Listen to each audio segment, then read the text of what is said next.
Solomon, जो राजा David का सुपुत्र था, वो शाही और ईमानदार इंसान था। एक दिन सोलोमन को सपना आया। सोलोमन, अपनी एक ख्वाहिश बताओ, कुछ भी, और मैं उसे पूरा करूंगा। सोलोमन ने बड़े प्यार से ईश्वर से कहा,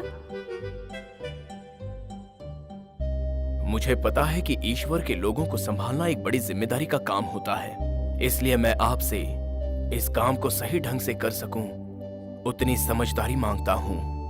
मैं तुम्हारी ख्वाहिश से खुश हूं।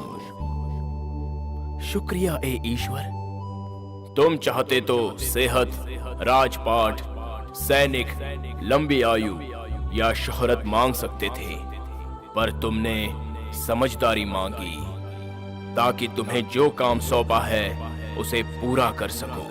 इसलिए मैं तुम्हें ऐसी समझदारी दूंगा जो किसी ने ना पहले देखी होगी और ना कभी देख पाएगा।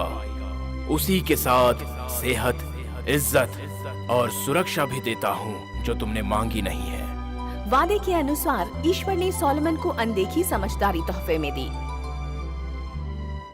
एक दिन सोलोमन को एक ऐसे केस का निर्णय लेना था जो बहुत ही अजीबोगरीब था।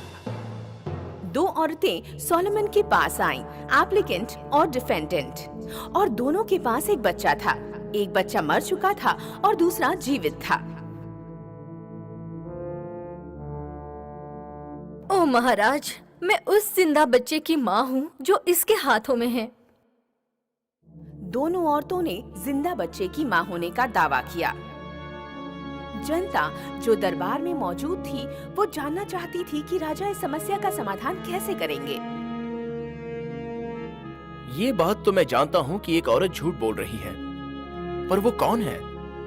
मुझे इस मामले पर बड़ी समझदारी से निर्णय लेना होगा। राजा ने कुछ देर तक सोचा। कोई है यहाँ? मुझे एक तलवार दो।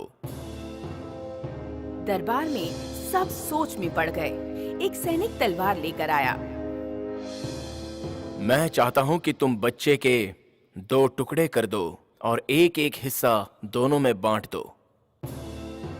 जनता राजा के इस कठोर फैसले से चकित रह गई। जिस औरत ने दावा किया था, वो अपने बच्चे को कटता नहीं देख सकती थी। ओ मेरे दयालु महाराज, कृपा करके आदेश वापस लीजिए। मैं भी अपना आरोप वापस लेती हूँ। आप फैसला इसके हित में कर सकते हैं, पर मेरे बच्चे के प्राण मत लीजिए। मैं अपने सामने अपने बच्चे को मरते हुए नहीं देख सकती। मुझे तो राजा का फैसला बहुत पसंद आया। इसे 2 हिस्सों में काट दो। मैं अपना फैसला वापस लेता हूँ और हुक्म देता हूँ कि बच्चे को पहली औरत को सौंप दिया जाए, क्योंकि वही इसकी माँ है। शुक्रिया महान महाराजा। सोलोमन की समझदारी हर किसी के जो दरबार में मौजूद था समझ में आ गई और उसकी वाहवाही पूरे राज्य में फैलने लगी। ईश्वर ने अपना वादा निभाया। राजा सोलोमन लेजेंड बन गए।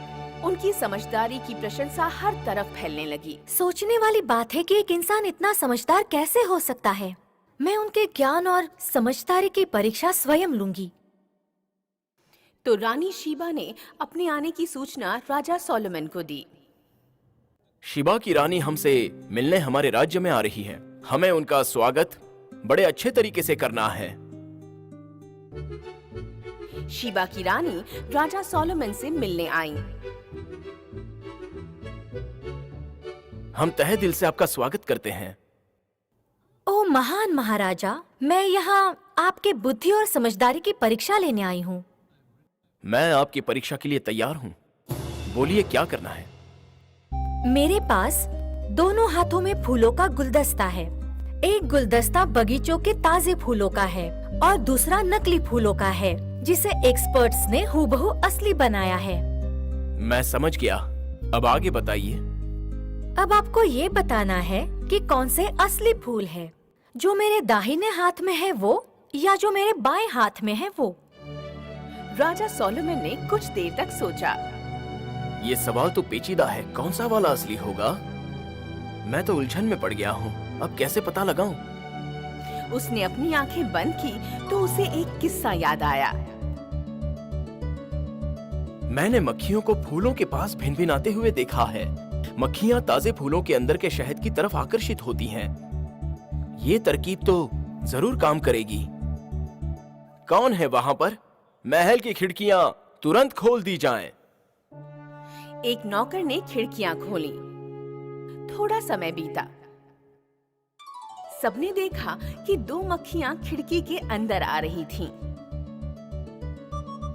शीबा की रानी सोच में पड़ गई कि राजा आखिर क्या कर रहे हैं। मक्खियां उन फूलों पर जाकर बैठीं जो रानी के बाएं हाथ में थे। जो फूल आपके बाएं हाथ में है वही असली फूल है। बहुत बढ़िया। पर मेरे पास और भी मुश्किल भरे सवाल हैं आपके सामने रखने के लिए। मैं आपके हर सवाल का जवाब देने के लिए तैयार हूँ। वो कठिन सवाल पूछती गईं और सोलोमन सब सही जवाब देते गए। मैं आपके समझदारी की दीवानी हो गई हूँ। राजा ने उन्हें तोहफों से नवाजा और वो अपने राज्य लौट गईं।